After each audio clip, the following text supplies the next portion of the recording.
If you're having trouble sleeping, whether you can't fall asleep or you're waking up during the night and you're not having restful sleep, this video is for you. Hey everyone, my name's Leah Barrick. I'm a functional nutritionist that specializes in helping women balance hormones. Sleep is so essential, and yet so many people are not getting the sleep they need. We need sleep to actually allow our bodies to repair and of course have energy for the next day. If you're not sleeping well, this can cause issues in blood sugar regulation and metabolism for the next day and beyond. It can make us more susceptible to stress, and of course it can just kind of leave us feeling bad. Nobody likes how they feel when they haven't slept well the night before. So in today's video, I'm going to share with you my 12 top tips to help improve your sleep, both falling asleep and staying asleep, as well as having really deep restorative sleep, because it truly is the #1 most important thing when it comes to your health and wellness. Sleep is one of those low-hanging fruits that often gets overlooked when we're looking at improving our health and wellness, but the truth is that it's really one of the first places you should go and one of the first things that you should address when you're trying to improve your health. So many of my clients come to me with issues with sleep, and that's one of the first things we work on together. Once sleep is good, a lot of other things in the body fall into place. So the body can't actually heal if you're not sleeping well and sleeping deeply and sleeping enough. So I'm really excited to share my top tips for you to help improve your sleep, feel better, and just overall improve your health because of your improvements in sleep. Make sure to wait until the end, because after the 12 that I'm sharing with you, I'm actually gonna share some bonus rapid fire tips to help you improve your sleep as well. Let's get started. Let's talk about how much sleep you actually need. Now, this is actually dependent on you as a person.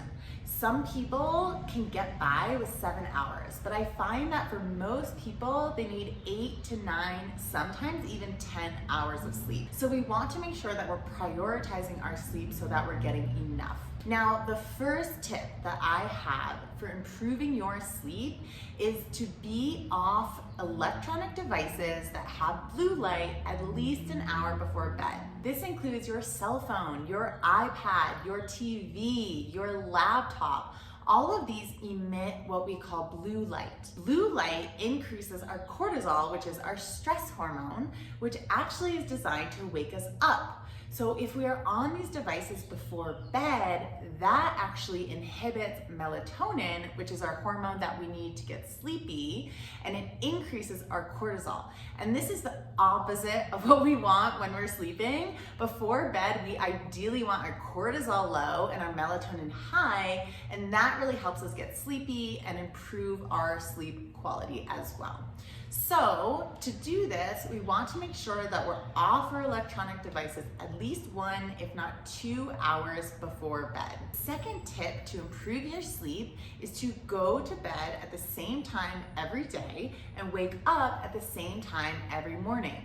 This includes weekends. So a lot of people have a consistent routine throughout the week, Monday through Friday, and then the weekend comes and they're all over the place. They're going to bed later, they're waking up later, and our body loves routine. So our circadian rhythm, which is our sleep-wake cycle, so this is our cortisol and melatonin ebbs and flows throughout the day, that loves routine and consistency. So if we can go to bed at the same time every night and wake up at the same time every morning, that will improve our sleep. It will help you fall asleep faster because your body knows, oh, it's 10:30. Okay, I always go to bed at this hour, and it naturally gets ready for bed. Same in the morning. It's used to waking up at the same time in the morning.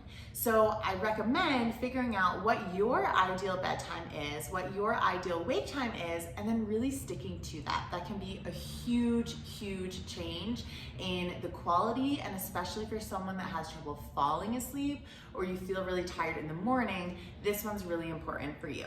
The next step is to keep your bedroom cool. Ideally, we actually want our bedroom to be about 60 to 67 degrees Fahrenheit, which might sound really cold. It actually is quite cold. This is really important for the quality of our sleep as well. If we're sleeping in too warm of an environment, that can actually impair our sleep.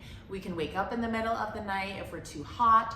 So I recommend keeping your thermostat low. There are certain things things like a chili pad, which you can actually put on your bed and keep your bed cold. So that is an option as well. Along with this one too, you want to make sure that your sheets are natural fiber and your body can actually breathe. So if you are using polyester sheets or something like that, that will actually hold in the heat and you'll probably end up sweating and not very comfortable. So ideally we want something like organic cotton or linen, something that breathes so that your body can stay cool throughout the night.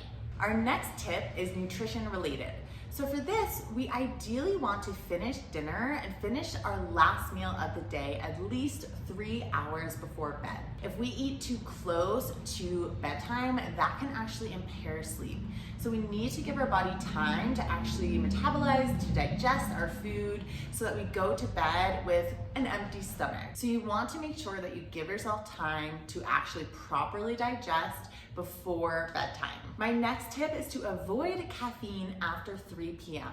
Now this is a caveat. If you are someone who really has trouble falling asleep, I would recommend decreasing caffeine after 12 p.m., even 11 p.m. if you're really sensitive. Even cutting out caffeine completely can actually really help with sleep and energy levels, even though it feels a little bit counterintuitive. But if you still want to drink your coffee or still want to drink your matcha or tea, think about the timing. If you drink your caffeinated beverages too late in the day, that can actually impair your sleep, both falling asleep and also quality of sleep. So if you're struggling with your sleep or if you're waking up groggy, tired, really take a look at the timing of your caffeine. Some people who are really sensitive even get affected by things like chocolate, which still has a small amount of caffeine. So really taking a look at all the sources of caffeine, even soda, which we shouldn't be drinking anyways, but does have caffeine, iced tea, things like that that you might not realize have caffeine, those can impair sleep. My next one might surprise you, and this is actually wearing socks to sleep. So this has actually been shown to help people improve their sleep and actually keep the body cooler because it's sending some of that blood flow to your feet. So this kind of goes with my tip before about keeping your bedroom cool, but we also want to really think about keeping our body cool for optimal sleep. My next tip is really important. Now this is getting outside first thing in the morning for at least 20 minutes as early as possible, ideally before 9 a.m. You want to go outside without glasses, without sunglasses, because you want to allow the natural light to come into your eyes. Now this is really important for your circadian rhythm again, because it helps your body understand what time it is. And it helps increase that cortisol in the morning, which wakes you up, and it helps decrease that melatonin in the morning, which makes you sleepy. So this is really, really important. Getting outside, you can go outside and have your coffee out there if you want, or go for a walk, whatever it is, but this is really important to help with that circadian rhythm, which is going to help your body know when it's time to fall asleep and stay asleep, and then in the morning actually give you more energy, which is what we want. My next tip is to eat a balanced dinner that's going to keep your blood sugar levels steady. What I mean by this is that our blood sugar can actually wake us up in the middle of the night if it gets too low. That triggers a stress response in our body, which is what we don't want, because when we have a stress response, that increases our cortisol and that wakes us up.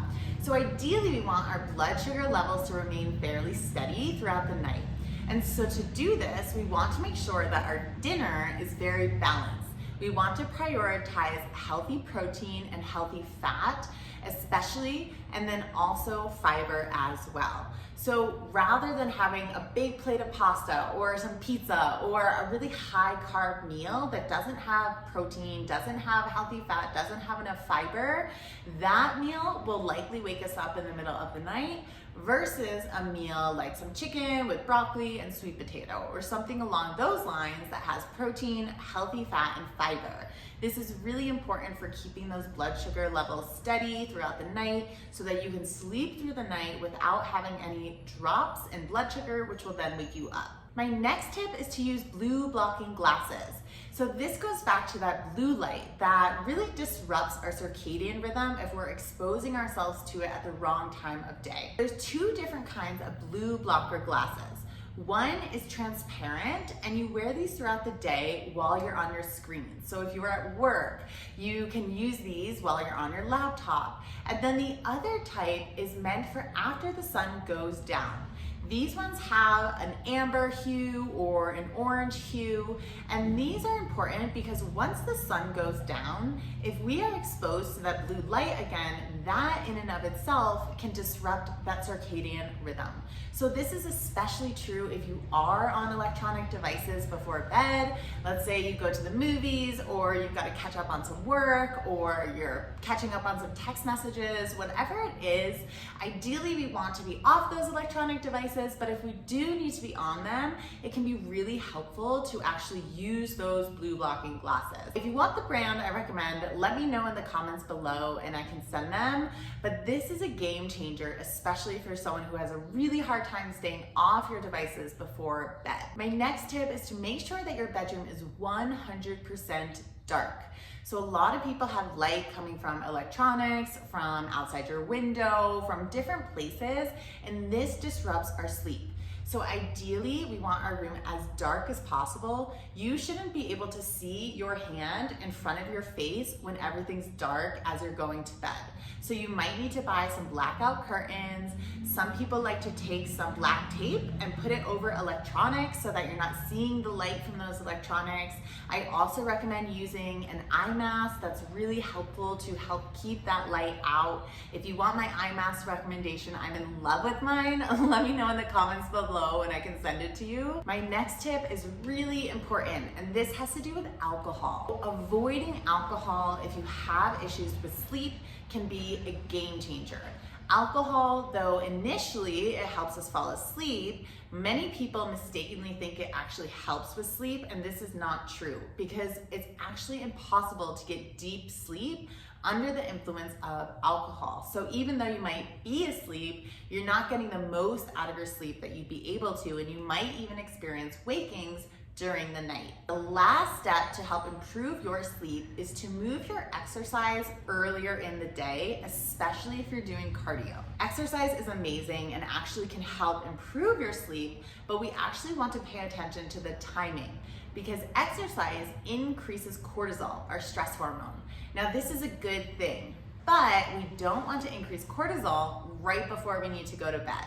So especially if you're doing some cardio-based exercise, try to do it earlier in the day if you find you're someone who has trouble falling asleep in the night. Now I'm gonna talk about my rapid fire tips to add on to these if you're looking for a few more tips to help improve your sleep. One is to use a lavender essential oil diffuser. This can really help to bring down stress and create a calm environment. My next is to read or listen to an audiobook before bed. This can be really relaxing for people and help stimulate your parasympathetic nervous system. My next tip is to do some gentle yoga or some yoga nidra or yin before bed. The next tip is to make sure your bed and your pillow are actually comfortable. So many people are dealing with uncomfortable pillows, uncomfortable beds, and that alone can impair your sleep. Lastly, drinking some chamomile tea or another tea that has relaxation benefits can be really helpful as well. One more thing I wanted to add is that if you do wake up in the middle of the night, avoid looking at your phone. So many people do this, but that again is going to expose you to that blue light. So I recommend not looking at your phone if you wake up in the middle of the night.